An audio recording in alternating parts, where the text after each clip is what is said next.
आप सभी का हृदय से नमस्कार दोस्तों।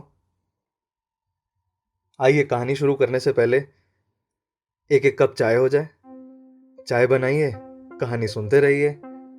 चाय पीते हुए कहानी सुनते रहिए, क्योंकि आज जो हम कहानी सुनेंगे वो भी गीता प्रेस द्वारा प्रकाशित ही है। बहुत ही छोटी कहानी है, लेकिन कहानी शुरू करने से पहले मेरी आपसे एक छोटी सी रिक्वेस्ट है।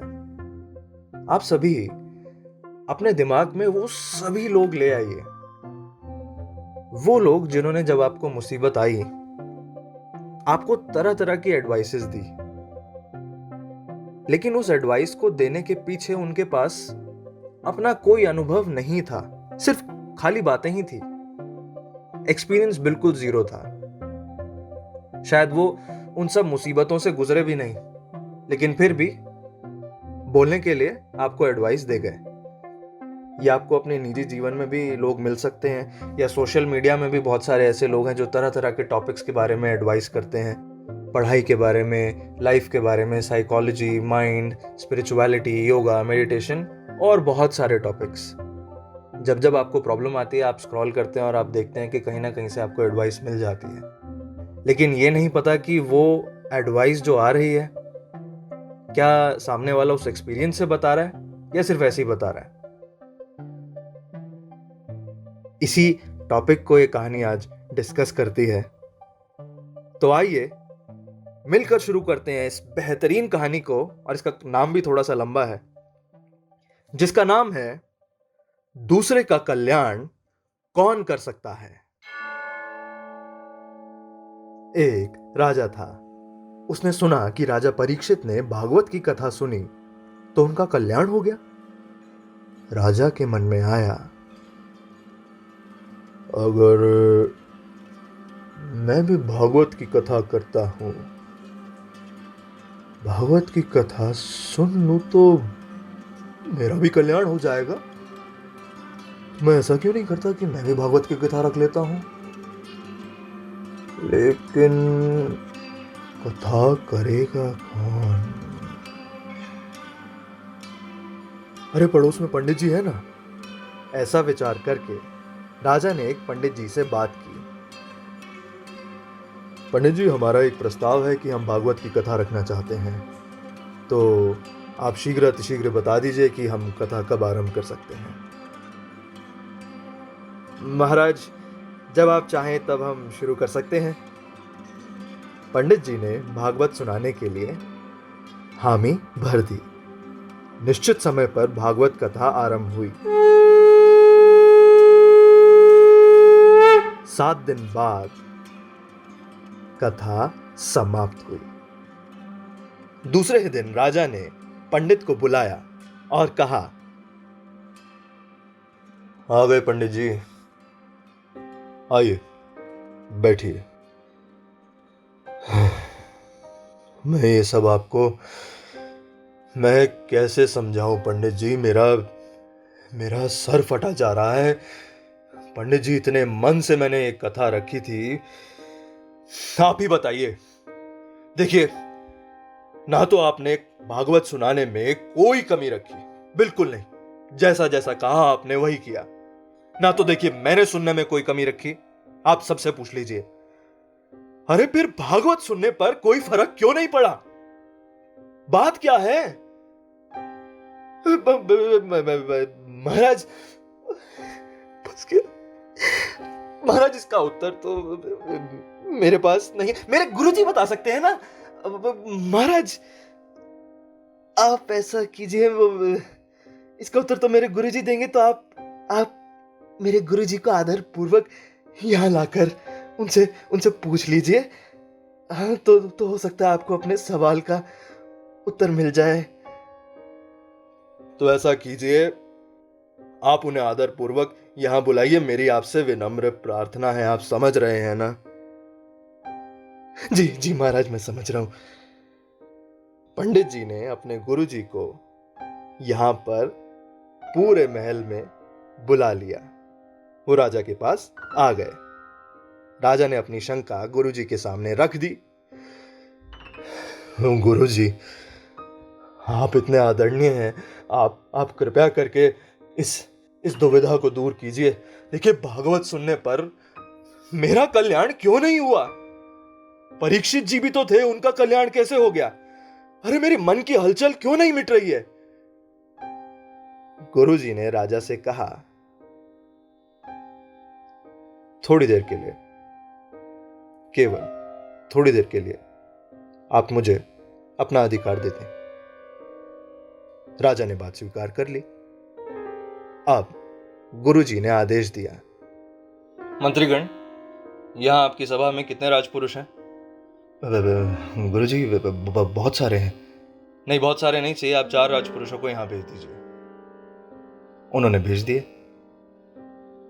राजपुरुषों, आप अपने राजा को और पंडित जी को, दोनों को एक लंबे मोटे रस्से से बांध दो। राजपुरुषों ने दोनों को बांध दिया। अब गुरुजी ने पंडित जी से कहा, पंडित जी, तुम राजा को खोल दो। पंडित जी बोले, गुरुजी, मैं तो खुद बंधा हुआ हूं, फिर राजा को कैसे खोल सकता हूं? गुरुजी ने राजा से कहा, राजा सुनो, अब तुम पंडित को खोल दो, वो तो तुम्हें खोल नहीं पा रहा, तुम ही उसको खोल दो। राजा ने भी यही उत्तर दिया, महाराज, कैसी बातें करते हैं, देखिए, मैं तो खुद बंधा हुआ हूं, पंडित जी को कैसे खोलूं? गुरुजी ने कहा, महाराज, मैंने आपके प्रश्न का उत्तर दे दिया। गुरुजी,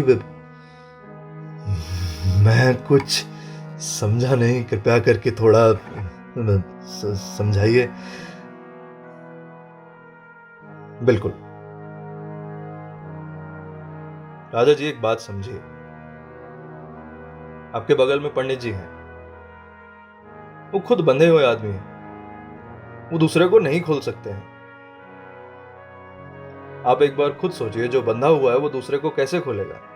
खुद बंध में पड़ा है, दूसरे को बंधन मुक्त कर देगा क्या? क्या वो कर सकता है?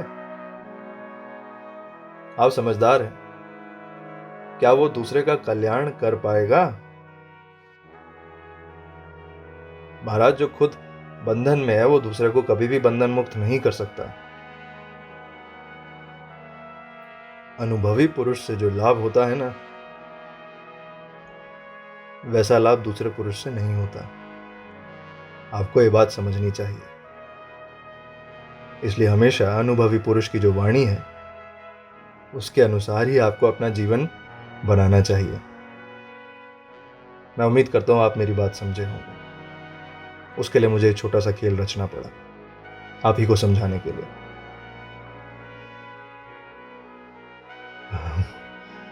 गुरुजी, हाँ, मैं आपका किस तरह शुक्रिया अदा करूं, मुझे समझ में नहीं आ रहा। आप स्वयं ही बताइए, क्योंकि मैं इतने समय से चाह रहा था कि मैं भागवत का पाठ करूं और मुझे लाभ नहीं हुआ, तो मैं बहुत परेशान हो रहा था। अब जाकर के मुझको ये बात समझ में आई है। देखिए, धन्यवाद करने की भी जरूरत नहीं है। जो मैंने आपको कहा, आप केवल उसको अपने जीवन में उतार लीजिए, मैं उसी को अपना धन्यवाद समझ लूंगा। बस इतना ही, चलता हूं। कहानी समाप्त हुई,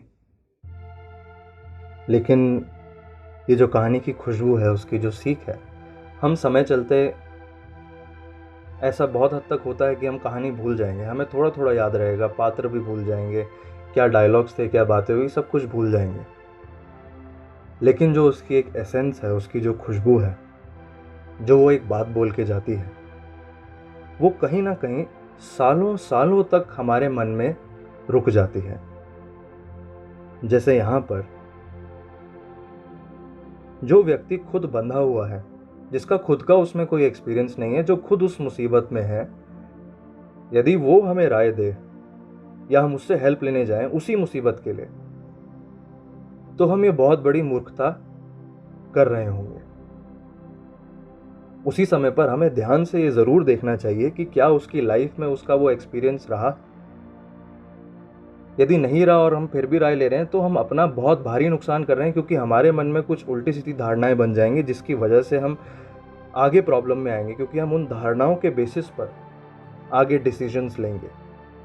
और लाजमी है कि वो डिसीजन किसी एक्सपीरियंस से नहीं आ रहा, सिर्फ बातों से आ रहा है, तो वो गलत होंगे। हम सभी बचपन से गुजरे हैं जो अभी भी बच्चे हैं। कितनी बार हम इस चीज़ को रियलाइज़ भी करते हैं कि हमने उस टाइम पर जो एडवाइसेस हमारे फ्रेंड्स के साथ ली थी जिनको एक्सपीरियंस नहीं था, शायद वो तब गलत बता रहे थे, और हमारे पेरेंट्स के साथ अगर हमने चीज़ें डिस्कस करी होती तो वो एक एक्सपीरियंस के साथ हमें बताते। लेकिन एक सेकंड पॉइंट ये भी निकल करके आता है कि पेरेंट्स को भी उतना फ्रेंडली रिलेशनशिप बच्चों के साथ बना करके रखना चाहिए कि उनको ये ना लगे कि मैं अपनी बात बताऊं आपको और आप मुझे जज करो। इसी डर से बच्चे अपनी बात नहीं बता पाते। तो ये दोनों तरफ से है। पेरेंट्स को भी एक फ्रेंडली रिलेशनशिप बनाना चाहिए और बच्चों को भी इस चीज़ को रियलाइज़ करना चाहिए कि हाँ, जिनको एक्सपीरियंस है मैं उनसे ही पूछूं। ये दोनों तरफ है। और बड़ों के साथ भी ऐसी, क्योंकि हम बहुत सारी फाइनेंशियल एडवाइसेस भी लेते हैं, लाइफ के रिलेटेड भी एडवाइसेस लेते हैं, स्पिरिचुअलिटी के रिलेटेड भी, हर एस्पेक्ट में लेते हैं, लेकिन हम इसे मिस कर देते हैं और ऐसे ही भरोसा कर लेते हैं। तो आइए समाप्त करते हैं आज की कहानी और उसकी सीख को। उम्मीद करता हूँ आप सब स्वस्थ होंगे और केवल 2-4 मिनट कहानी बंद करने के बाद